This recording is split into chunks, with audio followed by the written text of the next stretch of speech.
ओम शांति। ओम शांति। ओम शांति। ओम शांति। ओम शांति। ओम शांति। कहते हैं पहली ओम शांति से लाइट मिलती है, दूसरी ओम शांति से माइट मिलती है, और तीसरी ओम शांति से हमारे कर्म राइट हो जाते। ठीक है, लाइट, माइट और राइट। तो 3 बार ओम शांति इसलिए बोलते हैं। शास्त्रों में भी जो मंत्र हैं, शांति शांति शांति 3 बार होता है। मीठे बच्चे, अभी ये तुम्हारा अंतिम जन्म है। हम सब का ये क्या है? अंतिम जन्म। कलयुग का अंतिम जन्म है। अंतिम है या किसी किसी का एक छोड़ के है। ज़्यादातर संगम युग पे किसी के 2 या 3 जन्म हो सकते हैं, लेकिन लगभग जो है इसको बाबा अंतिम जन्म ही कहता है। जो 84 जन्म लेने वाले हैं, लगभग उनका 84वां जन्म है। अभी ये तुम्हारा अंतिम जन्म है। ये जो ड्रामा का आखिरी सीन चल रहा है, जो फिल्म में भी जो ड्रामा का आखिरी सीन होता है ना, कई बार वो हाँ उसके बाद दिखाते हैं कि सब ठीक हुआ, लेकिन उससे पहले काफ़ी जो विलन होता है वो काबू में आता है। यहाँ पे भी विलन काबू में आएंगे। ये खेल जो है अब पूरा होता है। ये ड्रामा घूम घूम के अब अंतिम दौर में पहुंच गया है। आखिरी सीन चल रहे हैं। आखिरी सीन बहुत भयानक है। बाबा ने कहा ना कि अंतिम जो सीन होगा उसमें पांचों तत्व, अग्नि जल वायु पृथ्वी आकाश। अब पृथ्वी ने तो लीला की हुई है, भूचाल आया हुआ है। फिर जल भी, सुनामी आ जाती कहीं, आग भी लगी हुई है कई जगह, वायु चलेगी तो आग और भड़केगी। तो सारे तत्व मिलके विनाश करेंगे अब, क्योंकि इस मानवता ने सारे तत्वों को बहुत दुखी किया।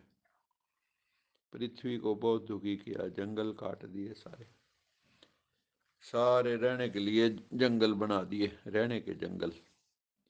ये भी जंगल ही हैं जो, हाँ, ये कंक्रीट के बने हुए जंगल हैं जो मकान है हमारे। खेत खत्म करते जा रहे, मकान बनाते जा रहे हैं। तो अब खेल पूरा होगा तो खूब एटम बम, हाइड्रोजन बम खूब चलेंगे। ये किसी के वश में नहीं है इसको रोकना। ये जो विनाश है इसको रोकना किसी के भी वश में नहीं है। बाबा कहता है ये ड्रामा में नूंद है, ये ड्रामा में होकर ही रहना है। किसी की ताकत नहीं इस विनाश को रोक सके, और पुराने को नया बनना ही है। पुराने का नया बनना। जब पुराना मकान लोग गिराते हैं तो वो जो अच्छी अच्छी चीज़ें होती हैं वो निकाल लेते हैं। संगमरमर कहीं हो तो लोग निकाल लेंगे, कहेंगे ये और कहीं काम आ जाए, और कोई बढ़िया चीज़ हो वो नए में भी लगा लेते हैं। तो बाबा भी इस पुरानी दुनिया में जो अच्छी आत्माएं हैं उनके द्वारा ही इस सृष्टि का बीज बोता है। तो पावरफुल सोल को पकड़ता है भगवान। 2 युग तक उन आत्माओं का रूल चलता है, पवित्र आत्माओं का, और उसके बाद फिर धीरे धीरे अपवित्र होते जाते हैं और अपवित्र आत्माओं का राज्य आ जाता है। तो उसमें भी कई फिर धर्म पिता आते हैं। वो जो धर्म पिता आते हैं उनके सिर पे एक ही ताज होता है। कौन सा? कौन सा ताज होता है? जैसे गुरु नानक देव जी हैं, महात्मा बुद्ध हैं, ईसा मसीह हैं, लाइट का। और जो राज करने वाले होते हैं उनके सिर पे माइट का। माइट मैंने शक्ति का। ये जो मुकुट पहने होते हैं ये शक्ति का प्रतीक है। हर आदमी मुकुट नहीं पहन सकता, राजा ही मुकुट पहने। हीरे जवाहरात का। तो लाइट और माइट अलग अलग हाथों में चले जाते हैं, राज सत्ता और धर्म सत्ता अलग अलग हाथों। राजा जो है वो पूरी तरह धार्मिक नहीं है, और जो धार्मिक है वो पूरी तरह राजनीतिक नहीं है। लेकिन सतयुग त्रेता में जो है राज सत्ता और धर्म सत्ता एक हाथ में होती। लक्ष्मी नारायण जैसे इनके ये राजा भी हैं, योगी भी हैं, राजयोगी। तो इनके सिर पे डबल ताज है, लाइट का भी है, माइट का। तो बाबा कहते हैं ना, सिंगल ताज वाले राजा डबल ताज वालों की पूजा करते हैं। तो इसलिए आप देखो, जो द्वापर कलयुग में राजा आए तो अपने यहाँ मंदिर बनाते थे, लक्ष्मी नारायण के शाहूकार लोग भी, फैक्ट्रीज वाले भी अपने यहाँ एक मंदिर बनाया होता है। तो बाबा कहते हैं अब खेल पूरा होता है, आखिरी सीन चल रहा है। हो सकता है हम लोग इसके साक्षी और भी अच्छी तरह से बने। अभी देखो ना, हमने टर्की का भूचाल के साक्षी बने, है ना। तो इस तरह से और भी जो युद्ध हो रहे हैं, यूक्रेन वगैरह वाला, और सारे देश ही तैयार बैठे हैं, तेरे पे एटम बम है, मेरे पे भी है। ये युद्ध क्यों रुका हुआ है? सिर्फ एटम बम के डर से।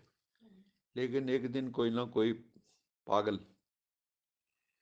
जिसने सोचना यार तू तो मरेगा ही, हम तो डूबेंगे सनम, तुम्हें भी ले डूबेंगे, वो वाला काम होना है आगे चल के।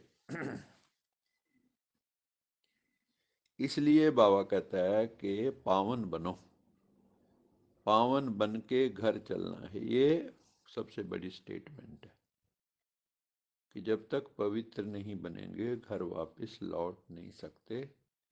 चाहे सजा खा के पवित्र बनो, चाहे योग लगा के, चाहे भोग दुख भोग के, चाहे बड़े से बड़े रोग आ जाएं शरीर में, वो भी हमारे कर्मों का ही फल होता है। खास करके महापुरुषों को बड़े रोग आते। क्या कारण होता है कि संत महात्माओं के रोग भी बड़े होते हैं? बाप बड़े। जैसे प्रधानमंत्री की गलत स्टेटमेंट के कारण मान लो देश के अंदर कुछ इस तरह हो जाए, तो उसका सारा फल जो है उसको जाएगा कि गलत इसने एक बात की।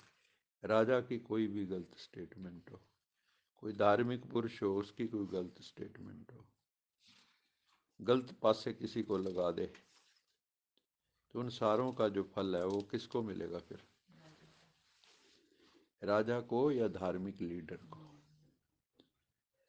तो इसलिए बहुत सोच समझ के हर कर्म करना चाहिए। तो पावन बन के घर वापस जाना।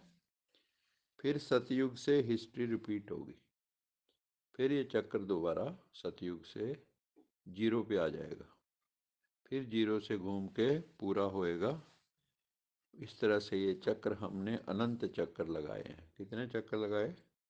गिन नहीं सकते। ये सृष्टि कब से है कोई बता नहीं सकता, इसकी कोई भी डेट ऑफ बर्थ नहीं है। अभी फलानी तारीख को बनी थी ये सृष्टि, वो फलानी को खत्म हो जाएगी। चक्र की है। चक्र सतयुग में शुरू होता, बाबा कहते हैं 111, और अभी जो है खत्म होने के कगार पे है। जहाँ खत्म होगा वहीं से नया शुरू होगा। श्री कृष्ण का जन्म पहला होगा।